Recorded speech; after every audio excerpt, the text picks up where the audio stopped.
The angel of the Lord found Hagar near a spring in the desert. It was the spring that is beside the road of Shah. And he said, Hagar, servant of Sarai, where have you come from, and where are you going?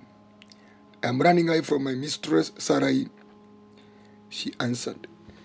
Then the angel of the Lord told her, go back to your mistress and submit to her. The angel added, I will increase your descendants, that there will be too numerous to count. It is okay. But look at verse 11. The angel of the Lord said to her, you are now with a child, and you will have a son. You shall name him Ishmael. He will be a wild donkey of a man. His heart will be against everyone, and everyone's heart against him, and he will live in hostility towards all his brothers. She gave this name to the Lord who spoke to her. Listen here. She gave this name to the Lord who spoke to her. You are the God who sees me. For she said, I have now seen the one who sees me. Wow, I love that. I have now seen the one who sees me.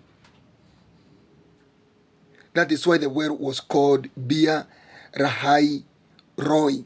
It is still there even today, between Kadesh and Bered. That is Genesis 16 verse 7 to 13. There is a verse I want to repeat again. Verse 7. The angel of the Lord found Hagar near a spring in the desert. Verse 13. She gave this name to the Lord who spoke to her. You are the God who sees me. For she said, I have now seen the one who sees me. Genesis 16, verse 13. I have seen the one who sees me, activating divine encounter. I told you last time, actually it was last night, there is no way you can encounter the divinity and you remain the same again. Hakuna. No way. You cannot meet with God and you continue being the one who you were. No way. How did Hagar position herself to have this encounter, which throughout the history of Abraham, Sarah never had that an encounter at a personal level. Sarah had that kind of an encounter with the Lord in Genesis 18 through Abraham. But Hagar had an encounter with the angel of the Lord. The Bible says, verse 9, where is this verse? She gave this name to the Lord who spoke to her in verse 13. So it was the angel of the Lord. But when it is digged deeper, it is found as it was the Lord himself, Jesus Christ. How did Hagar, is it Hagar? Hagar positioned herself for this an encounter, which if today we would have this encounter, our life will change automatically. Our ministries will change, our marriages will change, our finances will change, our characters will change, our cosmopolitan life will drastically change. This is how she positioned herself. Two things we can borrow from Hagar. And I'll take you to listen to her language. She is saying, you are the God who sees me. So she knew there was God who was always observing her. And that is what we say. God is seeing me. But part B, she says, I have now seen the one who sees me. And the one is in the capital zero, in the capital O. So he's saying, this Lord, this angel of the Lord has been seeing me.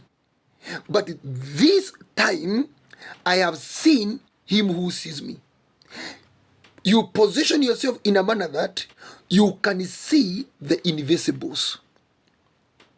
You can see the presence of God that always accompanies you.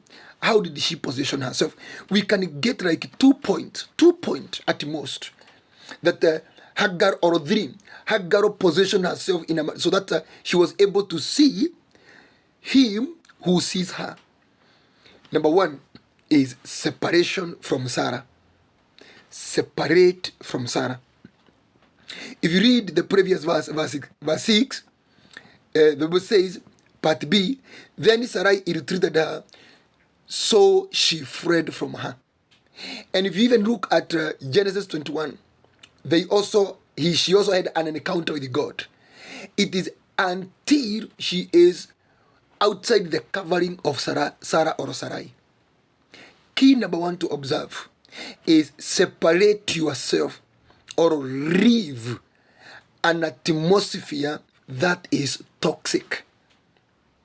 If you are operating under ill treatment of Sarah, you cannot have an encounter. And I believe that's why Sarah never had an encounter with God.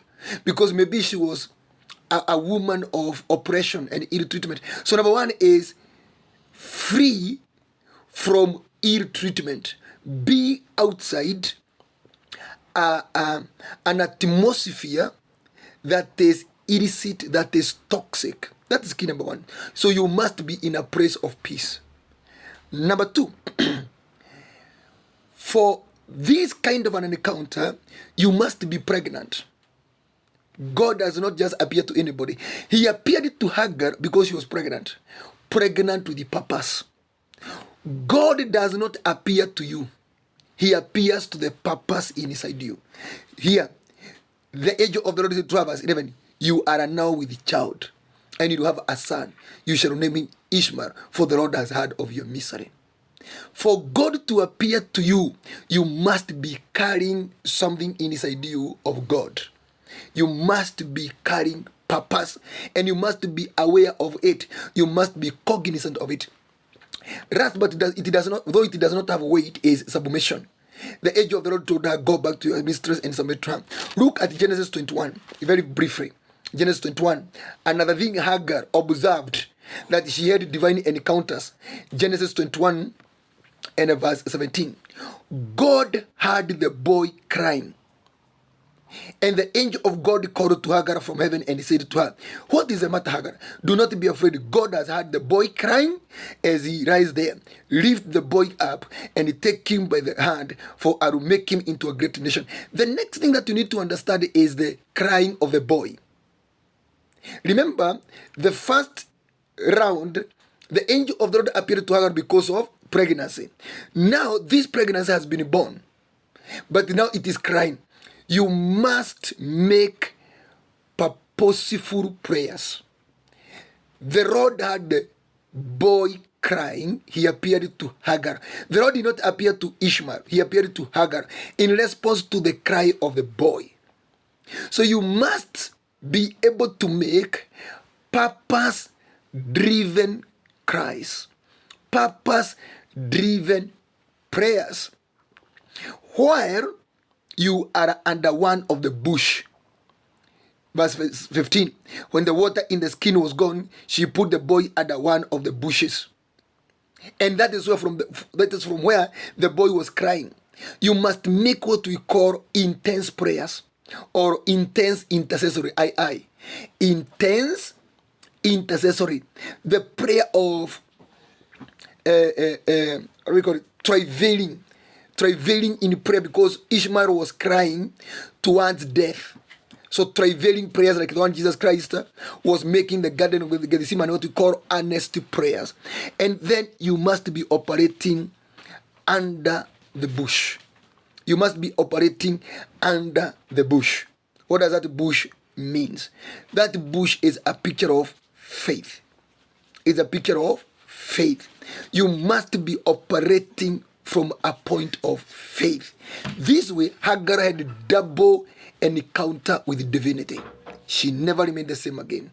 Her son became a great account.